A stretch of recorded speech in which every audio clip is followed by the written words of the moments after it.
Good morning. Father Michael here. When my grandmother began to show some pretty clear signs of dementia, just a couple years before she died, it was pretty clear that she was not really able to live by herself in the house in which she lived for 40 some years. And that was a traumatic time for her, for sure. But she lived 20 miles away from the nearest family member. And even though I was there once a week checking on her and, doing minor repairs, putting the storm windows up, putting the screens up, because it was a big old house with the wooden framed windows and all of that. So, man, life used to be a lot harder than it is now, for sure. So, long story short, she lived with my parents for a short time before she went to a memory care unit. So she moved in with my parents.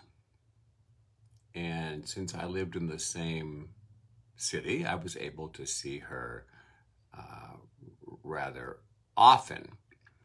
And so we would go out to lunch and stuff. And I remember one day we were having lunch, and she said to me, "You and I need to have a serious talk about your eldest son." And I'm thinking he was like maybe 12 at the time. And I said, "Oh, okay. What about him?" And she said, "Look, you need to watch what he's eating. He is so fat and overweight, and he's not even taking care of himself. He's almost bald." And I'm thinking, what? And it occurred to me that she's talking about my father. And I said, "You mean Don?" And she said, "Yes, it's your son, Don." I said, "Oh, no, he's not my son. He's my father," which completely confused her. I had to learn the hard way that when someone is in one of those, memory loops, just go with it, because she just got, the more I tried to clarify, the worse it got for her. So lesson learned. Another time when I went to see her at the house, she said, "I need to talk to you privately." I said, "Okay." So we went into her room. There was a spare room at the front of the house that had once been my room. And she said, "There is this terrible woman who lives here, apparently, and she's always harassing me and asking me very rude, impertinent questions. Like, if I had a bowel movement today, that is none of her business. Who is she? And why is she always here?" I said, "Well, that would be your daughter." And she said, "No, I don't have any rude daughters like that. I certainly don't have any chubby ones. That's not my daughter. She needs to stop." Again, I learned the lesson. Just go with it. I said, "I'll talk to her. I'll take care of this impertinent, chubby woman." Just a few months ago, I had a celebration of life for a congregation member that I had known for probably almost 15 years, a dear man who had Alzheimer's. That was a very difficult thing to watch also. When he first got his diagnosis, probably 6, 7 years ago, I remember him sitting in church and just crying through the whole service because he had just buried his sister who died of Alzheimer's. He'd also lost a brother and his mother. So he had seen firsthand what that whole process of diminishment looks like. And he just wept. And we talked and all of that. And it ended the way it always ends, you know? Always the way it ends.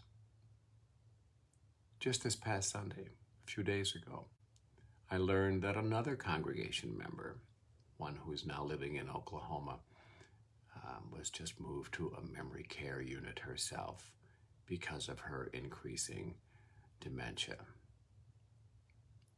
I have to say, illness, there's always that possibility of getting cancer of some kind and all of that. It seems to run in my family, so that's always a question mark in my head. What is my own end game going to look like? But I think the idea of Alzheimer's or dementia is even more terrifying to me because in a very fundamental way, we are our memories. We are our story. Our story defines us, and it puts our living and our loving in a certain context. And without that story, who are we? Who are we? Paul writes in 2 Timothy chapter 1, verse 7, that God has not given us a spirit of fear, but rather a spirit of power, a spirit of love, and a sound mind. If we're going to trust those words of Paul, trust the words of Scripture, then we have to trust the truth that God does not want us to be afraid, that it really is going to be okay. However the story goes, God has us, surrounding us like the atmosphere.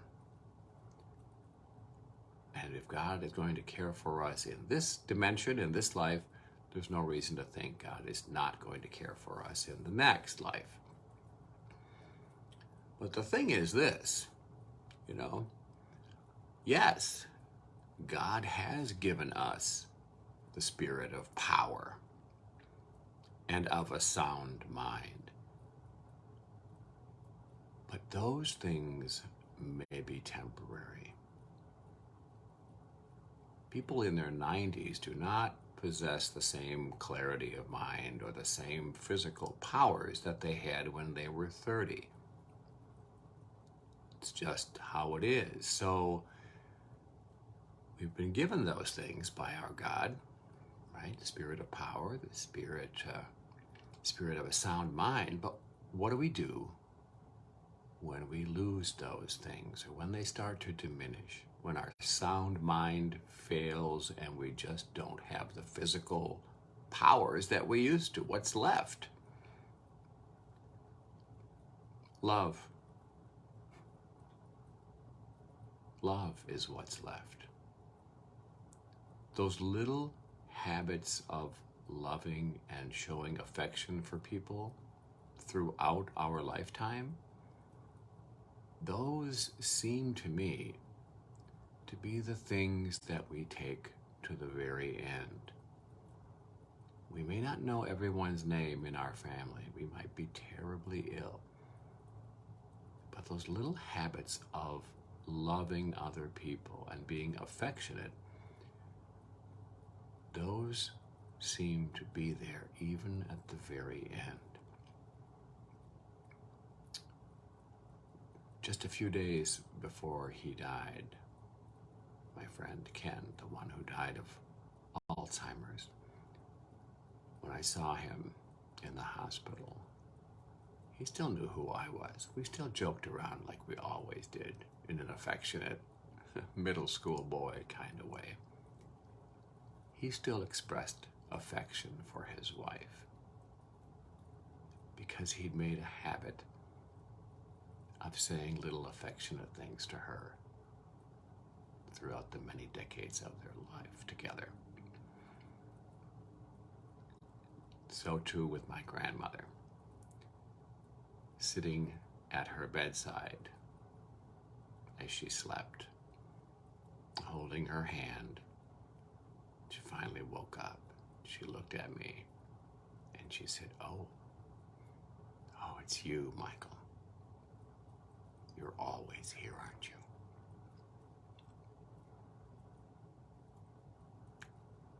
Little habits of love. They matter. None of us knows how our particular story is going to end. So while we have the power, while we have the sound mind, and while we have the possibility to love, let's get a move on. Let's do those things.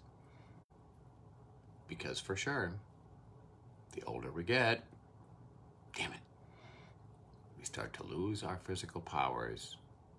We might start to lose our mental powers. But the love is the thing that sticks. That doesn't seem to ever go away. God did not give us the spirit of fear. God gave us the spirit of power and love and of a sound mind. That love, though, that's the thing that no one can take from us, not even death. Let's pray.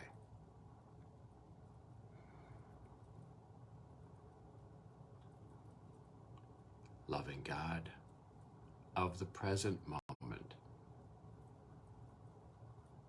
God of our past and of our future, we open our hearts to your divine love today.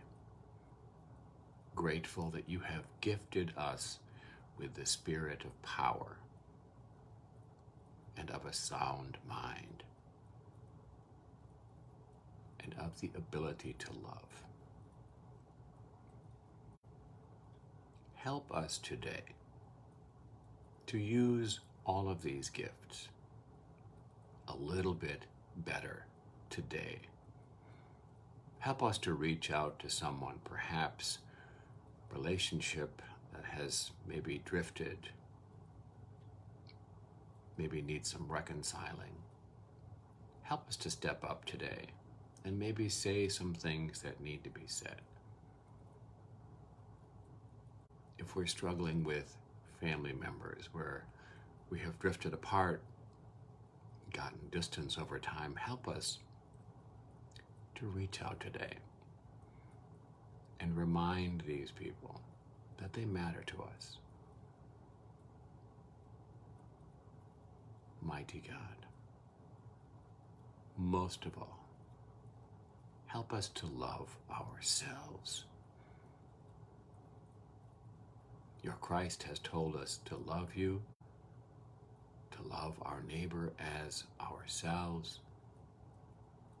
But so many of us are struggling to love ourselves. So how can we love anyone else?